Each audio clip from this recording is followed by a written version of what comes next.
Everyone, welcome back to Ajri's cooking channel. ಇವತ್ತು ನಾನು ಇಲ್ಲಿ ಮಸಾಲೆ ದೋಸೆಗೆ ಮಾಡೋ ಕೆಂಪು ಚಟ್ನಿ ತೋರಿಸ್ತಾ ಇದ್ದೀನಿ. ಹೇಗೆ ಮಾಡೋದು ಅಂತ ನೋಡ್ಕೊಂಬರೋಣ ಬನ್ನಿ.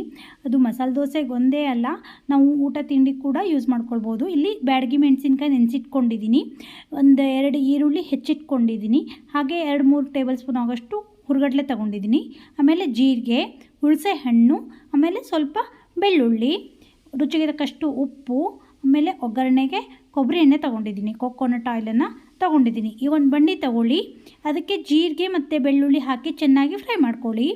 ತುಂಬ ಟೇಸ್ಟಿ ಆಗುತ್ತೆ. ಇದು ನಾವು ಮಸಾಲೆ ದೋಸೆಗೆ ಒಂದೇ ಯೂಸ್ ಮಾಡಬೇಕು ಅಂತೇನಿಲ್ಲ, ನಾವು ಬೆಳಗ್ಗೆ ತಿಂಡಿ ಜೊತೆ ಕೂಡ ಹಾಕ್ಕೊಂಡು ತಿನ್ಬೋದು, ಇಲ್ಲಾಂದರೆ ಅನ್ನಕ್ಕೆ ಕಲಿಸ್ಕೊಂಡು ಕೂಡ ತಿನ್ಬೋದು. ತುಂಬ ಟೇಸ್ಟಿಯಾಗುತ್ತೆ. ನೀವು ಒಂದ್ಸಲ ಮನೆಯಲ್ಲಿ ಟ್ರೈ ಮಾಡಿ ನೋಡಿ. ಇದು ಈ ಥರ ಈಗ ಫ್ರೈ ಆಗಿದೆ. ಈಗ ಒಣ ಮೆಣಸಿನ್ಕಾಯಿ ಬಿಸಿ ಬಿಸಿ ನೀರಲ್ಲಿ ನೆನೆಸಿಟ್ಕೊಂಡಿದ್ದೀನಿ, ಅದನ್ನು ಹಾಕ್ಕೊಂಡು ಚೆನ್ನಾಗಿ ಫ್ರೈ ಮಾಡ್ಕೊಳ್ಳಿ.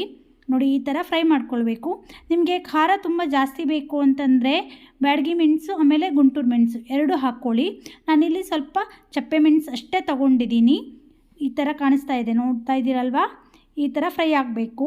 ಈ ಫ್ರೈ ಆಗಿ ತಣದ ಮೇಲೆ ಆಮೇಲೆ ಒಂದು ಮಿಕ್ಸಿಗೆ ಈರುಳ್ಳಿ ಆಮೇಲೆ ಪುಟಾಣಿ ಬೇಳೆ ಅದೆಲ್ಲ ಹಾಕಿ ಇದನ್ನು ಹಾಕಿ ಚೆನ್ನಾಗಿ ರುಬ್ಕೊಳ್ಬೇಕು. ನೀವು ತುಂಬ ದಿನ ಇಟ್ಕೊಳ್ತೀರಾ ಅಂದರೆ ಇದು ರುಬ್ಬಾದಮೇಲೆ ಒಂಚೂರು ಬಂಡಿ ಇಟ್ಕೊಂಡು ಅದಕ್ಕೆ ಎಣ್ಣೆ ಹಾಕ್ಕೊಂಡು ಆಮೇಲೆ ಇದನ್ನು ಒಂಚೂರು ಫ್ರೈ ಮಾಡ್ಕೊಳ್ಳಿ. ಗೊಜ್ಜನ್ನು ತುಂಬ ಚೆನ್ನಾಗಾಗುತ್ತೆ, ತುಂಬ ಟೇಸ್ಟಿ ಕೂಡ ಆಗುತ್ತೆ, ತುಂಬ ದಿವಸ ಕೂಡ ಇಟ್ಕೊಳ್ಬೋದು.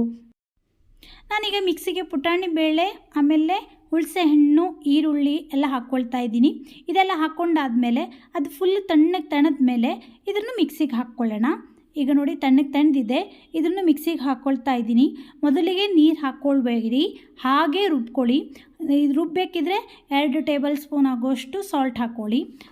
ಆಗ ಚೆನ್ನಾಗಿ ಮಿಕ್ಸ್ ಆಗುತ್ತೆ. ಸಾಲ್ಟ್ ಹಾಕೋದ್ರಿಂದ ಮತ್ತೆ ಟೇಸ್ಟಿ ಕೂಡ ಆಗುತ್ತೆ. ಹಾಕ್ಕೊಳ್ಳಿ. ಆಮೇಲೆ ನೀವು ಮತ್ತೆ ಬೇಕು ಅಂದರೆ ನೋಡಿಕೊಂಡು ಹಾಕ್ಕೊಳ್ಳಿ.